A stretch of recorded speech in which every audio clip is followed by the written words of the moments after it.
What's up guys, it's Tommy here and welcome to a brand new Liverpool transfer news video where we will talk about the story that Liverpool are interested in Ruben Neves, and it could take a £50 million bid to price the Wolves midfielder away from Wolverhampton and into Liverpool midfield. And also yesterday I was attending the Hungary-Estonia game in the Puskás Arena. I filmed all the footage of Hungary scoring 2 goals and missing a penalty. Sadly, 1 goal was disallowed for offside, but we still won the game 1-0. And I'm also going to the Hungary-Bulgaria European 2024 qualifier on Monday, so you can expect a few match vlogs of Hungary games in the next few days and weeks on my channel. So if you want to see that, leave a like, and also if you enjoy these videos and subscribe, let me know in the comments below which country are you watching from.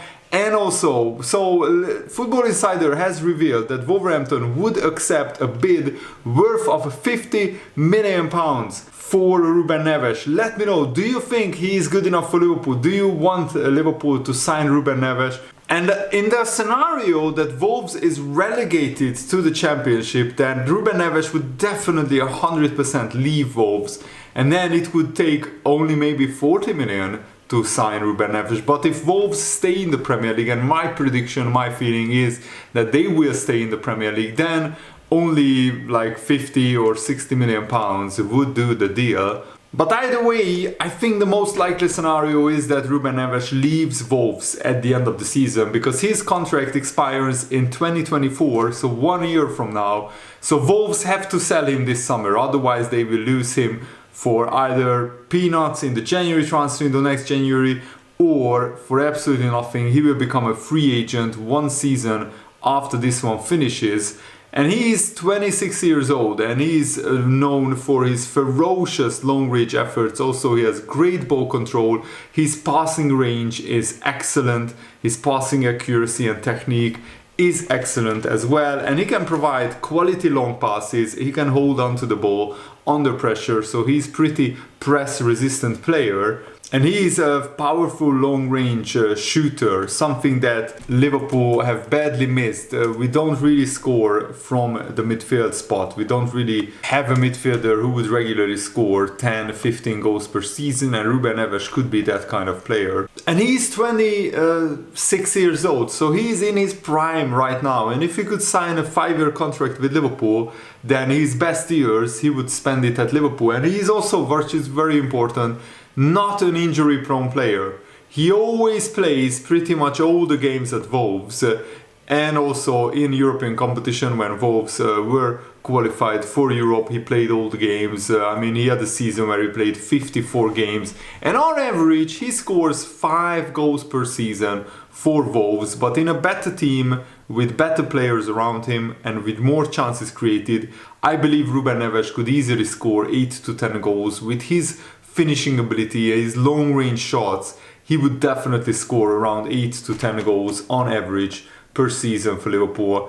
And he's also a Portuguese international player. 38 times he represented the Portugal national team. His one and only big trophy is the UEFA Nations League with Portugal, and he also won the championship with Wolves. But he is desperate to win a big club trophy. The championship is a decent trophy, but it's not a big one. And Ruben Neves, who is an international player, wants to play in the Champions League. He wants, of course, to sign for a club playing in the Champions League. So the big question is, will Liverpool qualify themselves for the Champions League? And he always played around 33 to 35 games in the Premier League on average. So he is playing pretty much every game, barring of course a few suspensions and little injuries and niggles. But he doesn't have a long-term injury history. He doesn't have long-term injuries at any point in his career, really, which is really fantastic news. And with Liverpool losing Alex Oxlade-Chamberlain, Naby Keita, potentially James Milner and Arthur, that's 4 midfielders out of the 8 midfielders that we have that Liverpool will lose in the summer. So Liverpool definitely need a player like Ruben Neves, in my opinion. And according to English newspapers, Wolves are likely to accept an offer of £50 million for Ruben Neves if they avoid relegation to the Championship. But as I said, If they are relegated, then they would accept maybe an even lower transfer fee. I think Ruben Neves has a clause in his contract in the case of Wolves getting relegated. Wolves will probably accept a 15-20% lower transfer fee. Wolves, of course, held contract talks with Ruben Neves, but so far they are not even close to an agreement. Wolves, of course, wants to extend the contract of Ruben Neves, but Ruben Neves wants probably a big pay rise, and he's not willing to accept the same wages that Wolves are offering him, and he's probably looking for a new challenge. He has been at Wolves for like 5 or 6 seasons now, and I think he wants a new challenge. He wants to play for a bigger club. And Ian Doyle has shared the latest update on Liverpool's hunt for a sporting director. Paul Mitchell, who is the current sporting director at Monaco, he's leaving Monaco at the end of the season, and Liverpool are continuing to assess the best fit for the sporting director role, Ian Doyle said, with the process being overseen by Jurgen Klopp himself and the CEO Billy Hogan.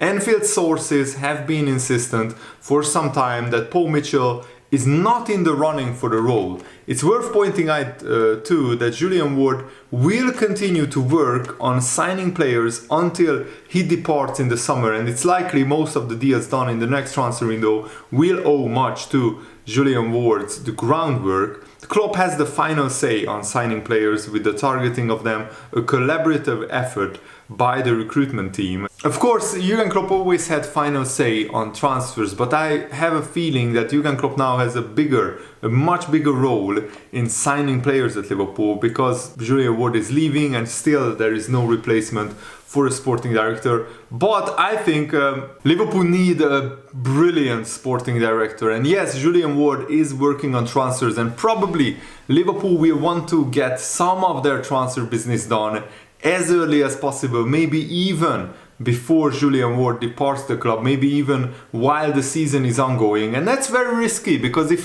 Liverpool agree a deal with a player, the player won't know whether Liverpool will finish in a Europa League place, in a Champions League place, in a European Conference League place, or whether they will play no European football at all next season. So that's pretty risky. But Jurgen Klopp said it before, if a player only wants to jump on the Liverpool train when they are guaranteed Champions League team, then they don't want the player at all. Liverpool is a long-term project, even under Jurgen Klopp, even though he only has, I think, 3 more years on his contract.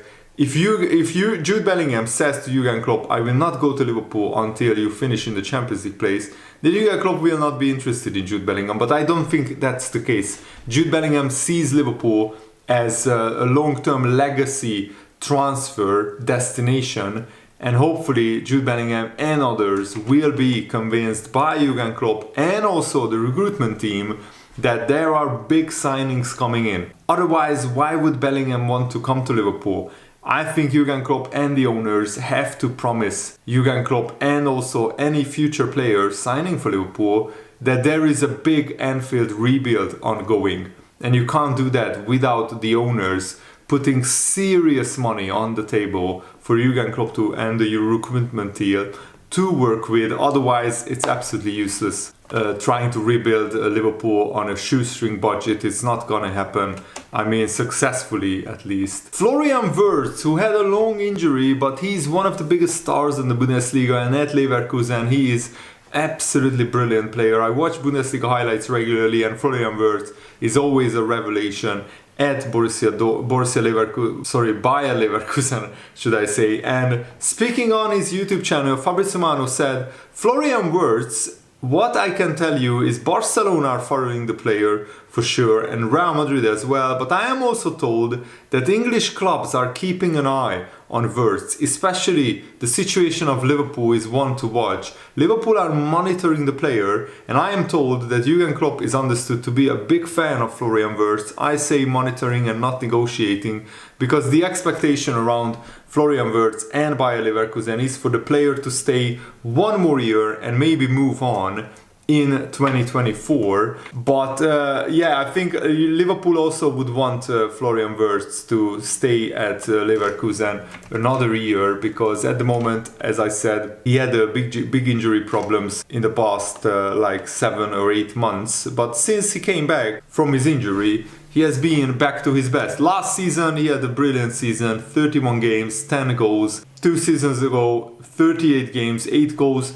This season he is only getting into the swing of things. So he only played 13 matches after his long injury. But he's still only 19 years old. So if a player gets a long injury at just 17, 18, that's not really a cause for concern. And also Ibrahim Konate made basically a warning shot fired towards Jude Bellingham. He said, when you play for Liverpool, the question honestly is, where can I go next? As Jamie Carragher said once, who is bigger than Liverpool? Why would he leave Liverpool and go to Real Madrid or Barcelona? Who is bigger than Liverpool? And to last at this club, you have to perform, Konate said. My goal is to be part of the team in the short and in the long term, and I want to win all the trophies, all the titles.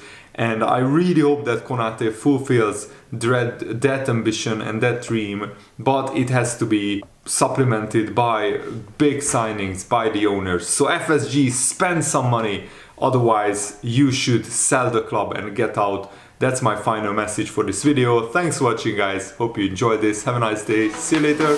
Goodbye.